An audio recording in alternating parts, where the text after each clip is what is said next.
Hello friends, मैं हूं करण आचार्य और पिछले कुछ दिनों में मैंने आपसे ये पूछा था कि आपके इंटरव्यू रिलेटेड क्वेश्चंस है वो मुझे बताइए और मैं उन्हें आंसर करने की कोशिश करूंगा। तो चलिए स्टार्ट करते हैं हमारा first question and answer session. तो पहले क्वेश्चन में हमें किसी ने ये पूछा है, are interview just a formality? कभी भी नहीं। इंटरव्यू कभी भी एक फॉर्मेलिटी नहीं होते। इंटरव्यू एक बहुत बड़ी स्टेप होने वाली है जिससे कंपनी को ये पता चलने वाला है कि आपको सिलेक्ट करना है या कि नहीं करना है। तो इंटरव्यू कभी भी एक फॉर्मेलिटी नहीं होते। आपको बहुत ज्यादा अच्छे से प्रिपेयर करके जाना है इंटरव्यू में।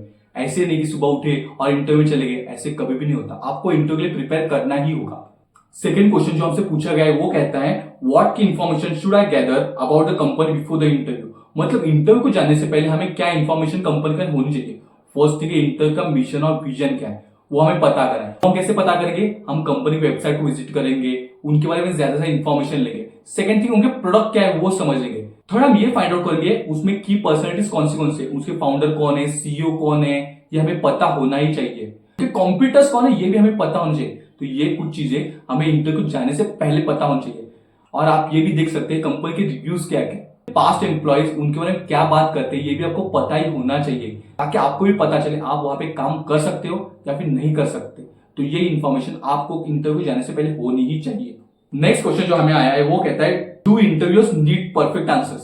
तो इसका आंसर भी नहीं है। इंटरव्यू कभी भी आपसे परफेक्ट आंसर एक्सपेक्ट नहीं कर सकते, क्योंकि अगर आप फ्रेशर हो तो बहुत सी चीजें आपको सीखनी है। लेकिन इंटरव्यू ये जरूर चेक करेगा आपके बेसिक कितने स्ट्रांग है। जैसे कि अगर आप किसी प्रोग्रामिंग रोल के लिए जा रहे हो और आपको इफ एल्स स्टेटमेंट ही पता नहीं है तो शायद आप इंटरव्यू में फेल हो जाओगे। तो इंटरव्यू कभी भी एक्सपेक्ट नहीं करता कि आपके आंसर परफेक्ट होने चाहिए, लेकिन ये जरूर एक्सपेक्ट करता है कि आप सीखने के लिए रेडी हो कि नहीं, आप अडेप्ट कर सकते हो कि नहीं इस एनवायरमेंट को। नेक्स्ट क्वेश्चन जो हमें आया है वो कहता है, आर ऑल इंटरव्यू सेम? कभी भी नहीं। इंटरव्यू कभी भी सेम नहीं हो सकते। कंपनी के हिसाब से, इंडस्ट्री के हिसाब से, लोकेशन के हिसाब से इंटरव्यू क्वेश्चन चेंज होते हैं। आप ये कभी भी नहीं कह सकते कि हर इंटरव्यू सेम होने वाला है। कुछ कंपनी बहुत ज्यादा स्ट्रेस इंटरव्यू ले जाते हैं या फिर कुछ इंडस्ट्री में बहुत ज्यादा नॉर्मल इंटरव्यूज ले जाते हैं। और एक फैक्टर जो इफेक्ट करने वाला है आपके इंटरव्यू वो है इंटरव्यू आपका कैसा है, आपका इंटरव्यू का माइंडसेट कैसा है। उस हिसाब से भी आपके इंटरव्यू क्वेश्चन चेंज होने लगे। कुछ कॉमन इंटरव्यू क्वेश्चन हो सकते हैं, लेकिन पूछना कैसे है, वो आंसर क्या एक्सपेक्ट कर रहे हैं, ये कभी भी सेम नहीं हो सकता। वो हर कंपनी के हिसाब से, हर इंडस्ट्री के हिसाब से चेंज होते जाते हैं। नेक्स्ट क्वेश्चन जो हमें है वो कहता है, how long should my resume be? 1 page और 2 पेज? किसी ने हमसे ये पूछा है मेरा रिज्यूम है वो कितना बड़ा होना चाहिए, वो 1 पेज का होना चाहिए, 2 पेज का होना चाहिए, 3 पेज का होना चाहिए?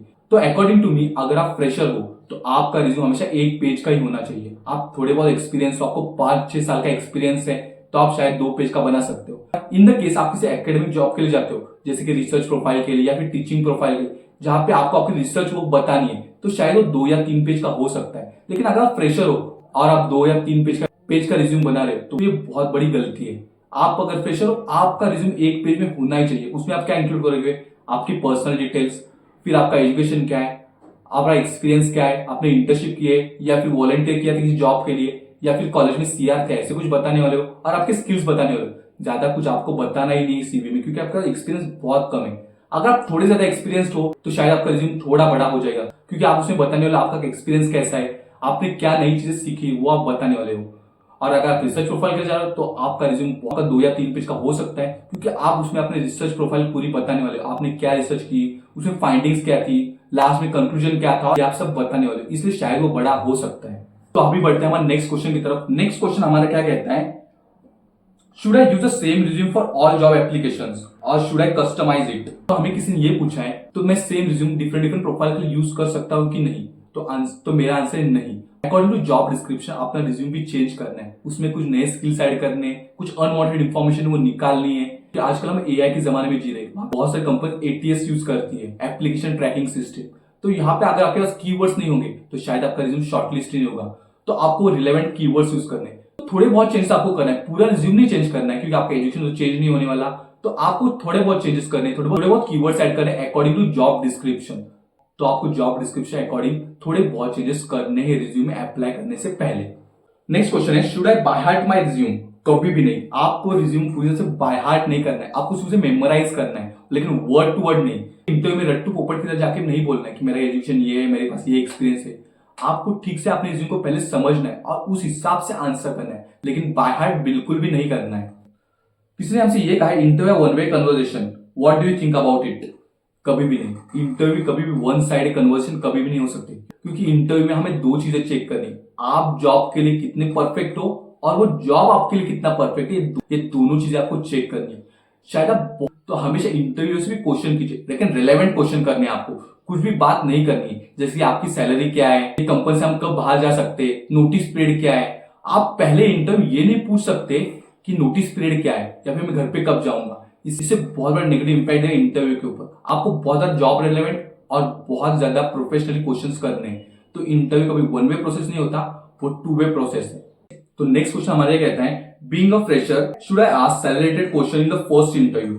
नहीं, आपको अपने फर्स्ट इंटरव्यू में कभी भी सैलरी रिलेटेड क्वेश्चंस नहीं करने, क्योंकि आप एक फ्रेशर हो। आपको लर्निंग ज्यादा इंपॉर्टेंट होना चाहिए सैलरी से ज्यादा।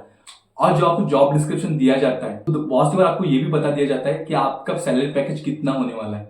तो पहले इंटरव्यू से नेगोशिएशन के पीछे मत पड़िए। पहले जॉब के बारे में, कंपनी के बारे में, काम, आपका काम क्या हो, इसके बारे में इसे पूरी तरह समझ लीजिए और आप सेकंड राउंड में सैलरी की बात कर सकते हो। बहुत से चांसेस मिलेंगे नेगोशिएट करने के लिए, लेकिन आपको ऐसे नहीं बताना कि आप बहुत हड़बड़ी में हो, आप सिर्फ पैसे के लिए जॉब करना चाहते हो। आपको ये जताना है कि कंपनी से आपको बहुत कुछ सीखने को मिल रहा है, इसलिए आप जॉब करने वाले। नेक्स्ट और बहुत इंपॉर्टेंट क्वेश्चन हमें ये पूछा गया है, what are red flags in the interview. Interview में रेड फ्लैग्स कौन से होते हैं, ये हमें जानना बहुत ज्यादा जरूरी है। तो पहली चीज हमें ये देखनी है, अनक्लियर जॉब रिस्पॉन्सिबिलिटी। जिस कंपनी, अगर इंटरव्यू आपको क्लियर जॉब रिस्पॉन्सिबिलिटी आपकी नहीं बता रहा है, तो एक बहुत बड़ा रेड फ्लैग है। सेकेंड थिंग है कि अगर इंटरव्यू आपने फॉर्मर एम्प्लॉय के बारे में या फिर करंट एम्प्लॉय के बारे में बैक बिचिंग कर रहा है, कुछ गलत बातें कर रहा है, तो वो भी एक रेड फ्लैग है। थर्ड थिंग है, आपको नेगेटिव एटमॉस्फेयर फील होता है, जैसे आप कंपनी में एंटर करते हो बहुत ज्यादा नेगेटिव फील आपको आता है, तो वो भी एक रेड फ्लैग है। फोर्थ थिंग है, इंटरव्यू आपके क्वेश्चन को डॉज कर रहा है। आप कुछ भी पूछो, इंटरव्यू टॉपिक चेंज कर रहा है, वो आपके क्वेश्चन को ठीक से आंसर करना नहीं चाहता, तो ये बहुत बड़ा रेड फ्लैग है। तो इन 4 रेड फ्लैग को चेक कीजिए अपने हर इंटरव्यू में।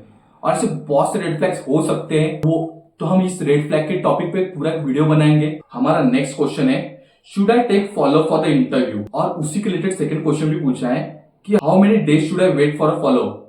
तो किसी ने हमसे ये पूछा है कि इंटरव्यू के बाद हमें फॉलोअप लेना है, और लेना है तो कितने दिनों बाद लेना है। तो इंटरव्यू को हमें फॉलोअप जरूर लेना है। आपको एक पहले एक थैंकिंग मेल भी भेजना है उन्हें। जिस दिन आपका इंटरव्यू हुआ उस दिन आपको एक थैंकिंग मेल भेजना है अपने इंटरव्यू को या फिर एचआर को। आपसे मिलकर अच्छा लगा और इस जॉब में इंटरेस्टेड हूँ, तो आपकी जो नेक्स्ट प्रोसेस है उसके बारे में मुझे बताइए।